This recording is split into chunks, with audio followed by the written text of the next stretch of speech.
Elias Warren never planned to attend anyone's funeral that morning. He had only intended to drop flowers at his late wife's grave before heading to his second job, the one that kept the lights on when the first one couldn't. The sky over Roseview Memorial Park was gray and heavy, the kind of muted light that made every sound feel smaller, every breath feel slower. He held his son Noah's lunch bag in one hand and a bouquet of white lilies in the other, the petals trembling slightly as a cold breeze moved through the trees. Elias glanced at his watch. He would barely make it to the construction site on time. Missing even a single shift could mean missing a bill payment. But he stayed a few minutes longer anyway, brushing dirt from the headstone with the back of his hand before whispering something meant only for the air and the memory he still couldn't let go. As he turned to leave, he noticed something he hadn't seen when he arrived: rows of parked cars lining the cemetery path, most of them luxury models with spotless paint and tinted windows. At the far end of the walkway, next to the lake, a funeral service was gathering under a long white canopy. He didn't recognize the face on the portrait propped beside the casket, but he could tell this person had been wealthy. Every chair was crystal-backed, every flower arrangement imported, every detail arranged with precision. Elias would have walked away and forgotten he'd ever seen it. He wasn't the type to get curious about other people's lives, but then he saw her. She stood near a table of programs, one hand braced against her lower back, the other resting on the edge of her stomach. She was clearly pregnant, maybe 7 months along, dressed in a loose black coat that didn't hide how unsteady she seemed. Her face was pale in a way that didn't match the morning chill.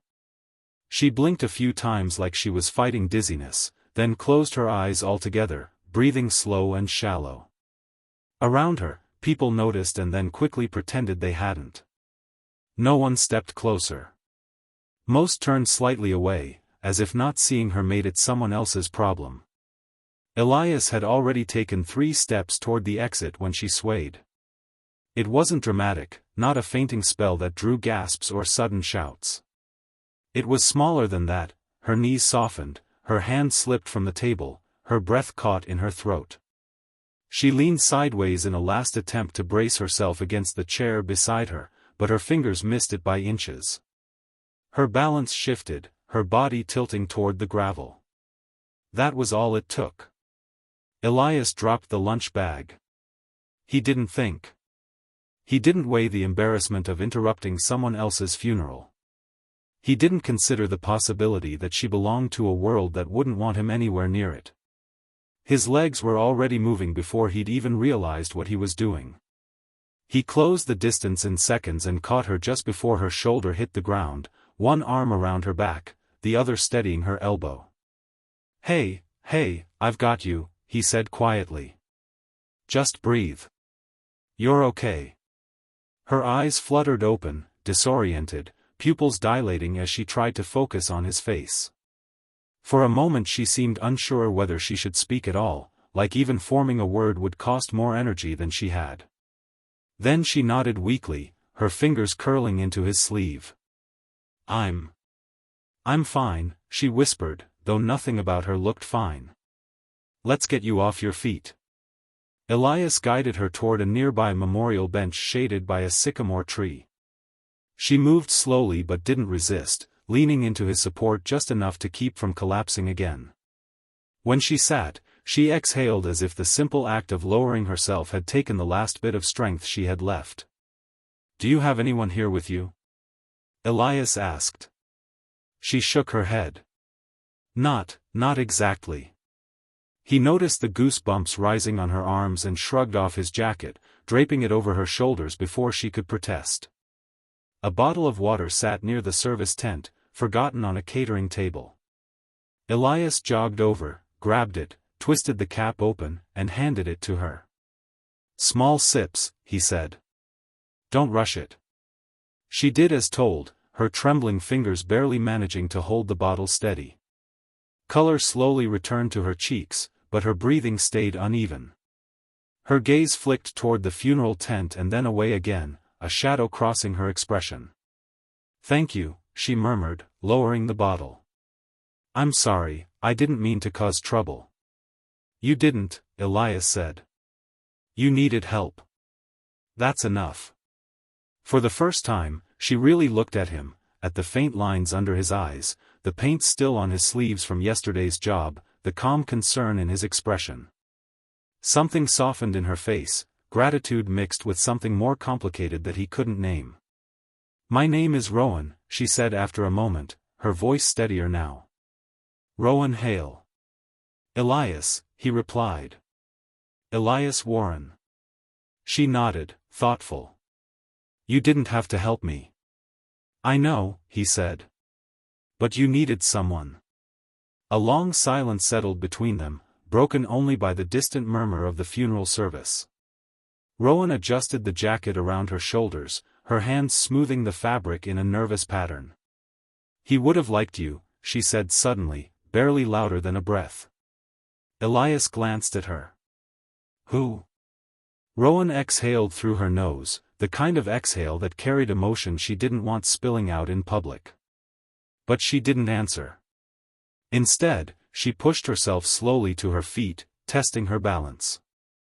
Her color had improved, but exhaustion still clung to her posture like a heavy coat. "I should go," she said. "Really? I shouldn't be here, but I needed to try." "If you're not feeling well, I can walk you to your car," Elias offered. She shook her head quickly. "No, you've already done enough." Rowan hesitated, like there was something else she wanted to say. Something she couldn't bring herself to voice. Then she gave him a faint, sad smile and stepped back. "Thank you, Elias," she said. "Truly." She turned and walked away, moving slowly across the gravel path. One hand on her belly, the other holding onto the edge of his jacket draped around her shoulders. She never looked back. Elias watched until she climbed into a small silver sedan parked near the exit. The car idled for a moment before pulling away, disappearing beyond the stone archway. He didn't know why her leaving left him with a quiet sense of unease, something stirring in the back of his mind like a puzzle missing too many pieces to understand. He retrieved Noah's lunch bag, checked the time, and hurried toward the cemetery gate. He didn't know Rowan Hale. He didn't know whose funeral she'd attended or why she had stood alone while others pretended she didn't exist. He certainly didn't know that the moment he caught her before she fell would become the pivot around which the rest of his life turned.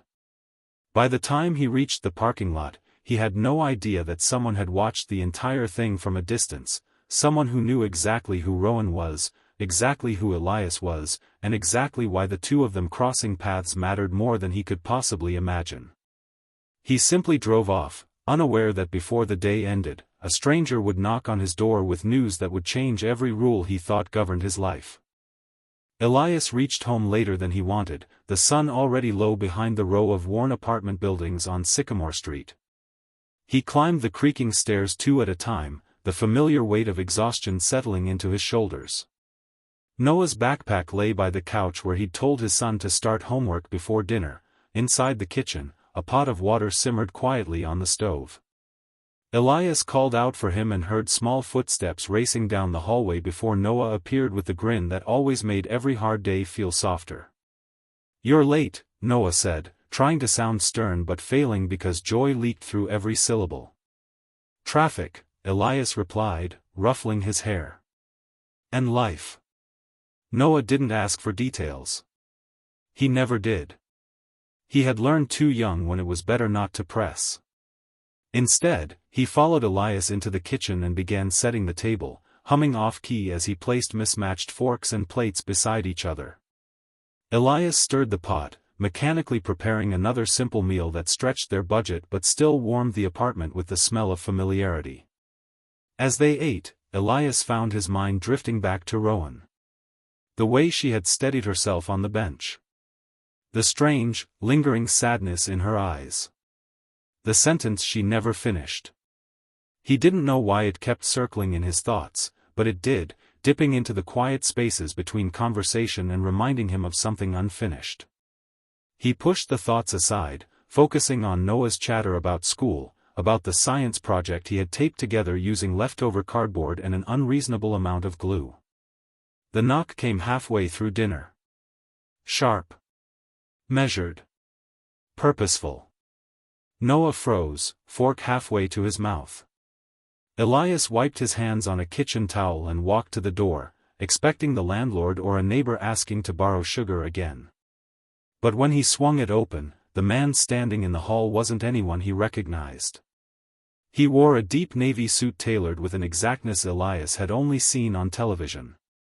Silver glasses rested on the bridge of his nose, and a leather briefcase hung from his left hand. His expression was calm, polite, just distant enough to be formal. "Mr. Elias Warren?" the man asked. Elias nodded slowly. "Yeah. Can I help you?" "My name is Adrian Locke," the man said with a slight incline of his head. "I'm an attorney representing the estate of Everett Hale." The name meant nothing to him. No flicker of recognition, no memory tugging at the edges of thought. "I'm sorry," Elias said. "I don't know anyone by that name." Adrian's expression didn't change.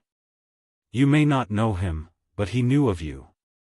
He glanced behind Elias, noticing Noah watching from the table. "May I come in? This conversation is best held privately."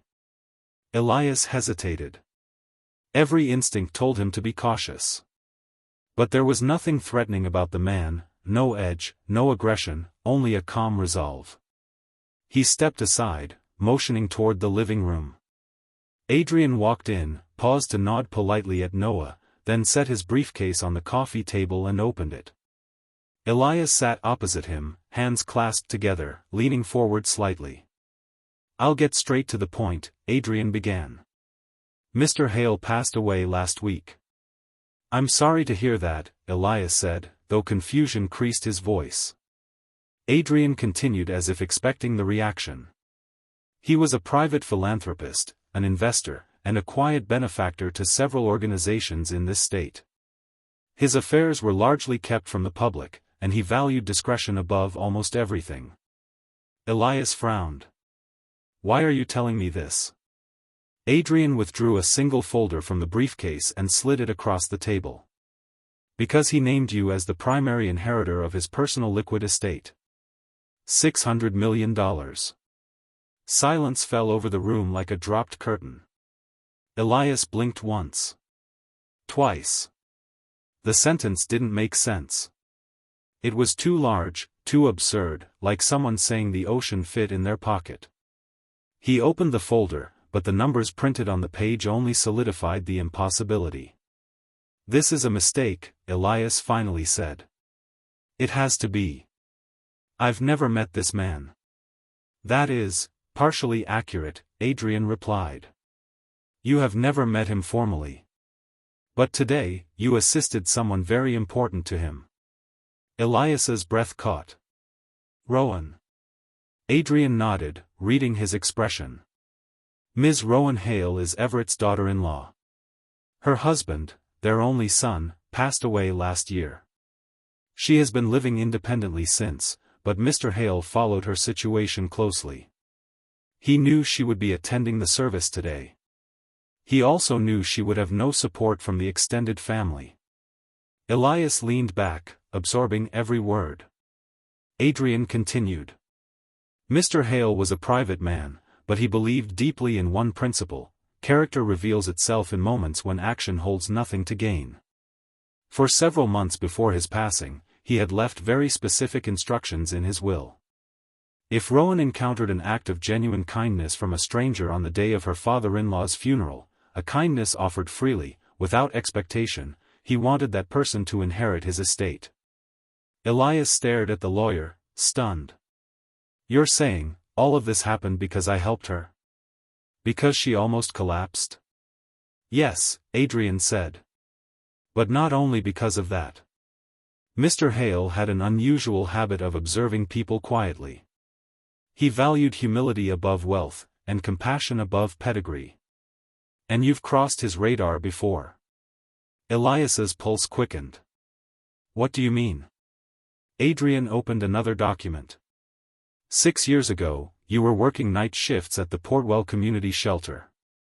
You repaired a heater on Christmas Eve, one that the facility couldn't afford to fix. You refused payment. You insisted it was nothing. Elias swallowed. He barely remembered that night. It was one of hundreds of small choices he'd made when life demanded decency. Mr. Hale's foundation funded that shelter, Adrian continued. Your name appeared in a maintenance report. He kept track of individuals whose actions aligned with principles he believed the world lacked. The realization settled into Elias's bones, heavy and disorienting. This isn't real, he whispered. People don't just leave strangers that kind of money. No, Adrian agreed gently. People rarely do. But Everett Hale was not most people. Noah stood now, slowly approaching the couch. Dad, he asked softly. What's happening? Elias pulled him close, wrapping an arm around his shoulders. I don't know yet, he answered truthfully. Adrian waited until father and son settled before resuming. There is one more detail you should be aware of. Rowan confirmed your action today as the final condition. Without her acknowledgement, Mr. Hale's inheritance would have defaulted to charitable trusts. Elias blinked. So she knew? All this time? No, Adrian said. She only knew her father-in-law wanted to honor a person of genuine integrity. She did not know the amount. Nor did she know it would be you. She simply witnessed a moment of kindness and told us. Elias ran both hands over his face. The room felt too small now, the air too thin. $600 million was not a number, it was a tidal wave that could uproot everything he had built, every routine he depended on to keep moving after loss. It was not freedom. It was disruption dressed as generosity. I don't think I can accept this, he said finally. Adrian closed the folder gently. You can decide at your own pace. But before you decline, Mr. Hale left something intended only for you. A message recorded shortly before his passing. He slid a small flash drive across the table. Elias stared at it like it might burn his fingers. What kind of message? A personal one, Adrian said. I was instructed to deliver it only if you expressed doubt. Elias didn't move. He wasn't sure he could. Adrian rose, gathering his briefcase. I'll give you time. I'll return tomorrow afternoon to discuss your decision. Until then, think carefully. He paused at the doorway. Sometimes, rare people are seen even when they believe they live invisible lives. Everett Hale saw you, Mr. Warren. And he believed you were worth entrusting with what he could no longer protect. Then he stepped into the hallway and left. Elias sank into the couch. Noah leaned gently against him. The apartment hummed quietly with the refrigerator's motor and the soft ticking of the wall clock, but everything else was still, suspended in an unfamiliar silence that felt like standing on the edge of a precipice, staring into a new world he had never imagined stepping into. The flash drive lay on the table. Waiting. Elias didn't touch the flash drive that night. He sat with it in his palm for a long time, its weight nothing compared to the thoughts pressing down on him. The apartment was quiet except for the sound of Noah brushing his teeth in the bathroom, humming the same tune he always hummed when he didn't want to think too hard about grown-up problems. Elias placed the drive gently on the coffee table and leaned back, staring at the ceiling. He had survived on routines, on small certainties: wake up, work, care for his son, sleep, repeat. The idea of a fortune that could buy 100 new lives felt unreal and unwelcome. But there was one certainty he couldn't ignore: Noah. The boy needed more than what Elias could give by working 2 jobs and counting every grocery receipt twice. When Noah finally crawled onto the couch beside him, Elias wrapped an arm around him instinctively. Are we in trouble? Noah asked softly. No, Elias said. But things might change. Good change or bad change? Elias exhaled. I don't know yet, bud. Noah nodded as if that were good enough. It always amazed Elias how children understood uncertainty better than adults did. After he put Noah to bed, he finally plugged the flash drive into his laptop.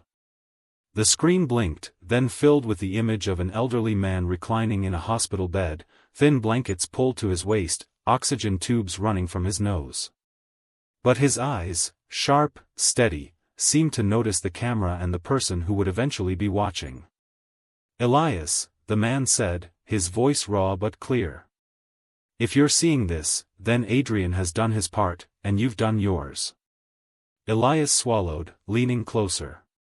"My name is Everett Hale," the man continued. "And I know you don't know me. Not directly. But I've known about you for some time." He paused to catch his breath, but his gaze didn't waver. "I've spent my life building things, companies, networks, investments. I never cared about the applause that came with wealth, but I cared deeply about what people do when no one is watching. I had hoped my own son would understand that. Instead, he believed worth came from inheritance." Everett looked down briefly, then back up with calm heaviness. "I lost my son long before he died. Not to malice, just to values I failed to steer. Rowan was the only one who kept kindness alive in that family, and they shut her out when she needed them most. I didn't have the strength to fix the past, but I wanted to build a better future for someone who lived the principles I admired." Elias felt his throat tighten. "You didn't help Rowan today because you expected something. You helped her because you saw someone alone and in pain. The same way you've done 100 times before. The same way you helped at the shelter years ago. The same way you always do, according to the people who crossed your path." Everett closed his eyes briefly. "I've had money for so long I forgot what it meant. I forgot what it felt like to see it used without selfishness." His voice softened. "I want you to use it better than I did." He looked directly into the camera. "Don't walk away out of fear. Don't imagine that accepting this makes you greedy. You're not taking from anyone. You're stepping into something that could help more lives than mine ever did. Including your own son's." A faint smile touched Everett's lips. "Do something good with it, Elias. And trust yourself to know what that means." The video ended. Elias stared at the blank screen long after Everett's face disappeared. The apartment felt heavier, yet clearer, as if the walls themselves wanted him to decide. He closed the laptop gently, stood up, and walked to the window. Outside, the street was quiet, a single street lamp flickering above the cracked asphalt. Sometimes the world felt impossibly big. Other times, like tonight, it felt close enough to touch. The next afternoon, Adrian returned, punctual as predicted. He didn't ask how Elias had spent the night or whether he'd watched the video. He simply stood in the doorway and waited for the answer he had come to collect. Elias didn't hesitate. "I'll accept it," he said. "Not for the money. For what it can do." Adrian nodded once, a gesture of approval tinged with relief. "Then the next steps begin." It took weeks for the legal transfer to finalize. A whirlwind of paperwork, meetings, signatures, and long explanations about taxes, trusts, and protections. Elias attended every session with quiet determination. Rumors spread, of course, neighbors whispering, strangers speculating, but he ignored them all. He had no interest in defending himself to people who didn't know him. He saw Rowan only once during those weeks, outside a small cafe. She recognized him immediately and crossed the sidewalk with a gentleness that matched the tone of their first meeting. "You didn't owe me anything," she said. "But I'm glad you helped me that day." "You didn't owe me anything," he replied. "But thank you for telling them the truth." She smiled sadly, one hand resting on her stomach. "Everett would have liked knowing you accepted it." Elias nodded. I think I'm starting to understand why he chose what he did." Months later, the money stopped feeling abstract. Elias moved Noah into a small house with light in every room and a yard full of sunlight. He set aside funds for Noah's future. And then, with patient intention, he began something else: quiet grants to shelters, repairs for buildings on the brink of closing, medical aid for families who couldn't afford care. Not loudly. Not with announcements or attention. Just quietly, in the same way Everett had watched him years ago. One evening, after finishing homework in their new living room, Noah sat beside him on the couch and leaned against him. "Dad," he asked, "do you think Mom would be proud?" Elias looked at his son, then out the window at the warm light spilling across their street. "I think," he said softly, "she'd just tell us to keep helping people." "Same as always." Noah smiled and rested his head on his father's arm. The world outside was still imperfect, still loud, still heavy at times. But for the first time in years, Elias felt something close to ease, a certainty that kindness, when carried far enough, could change the shape of more lives than one man ever expected. And he intended to prove it.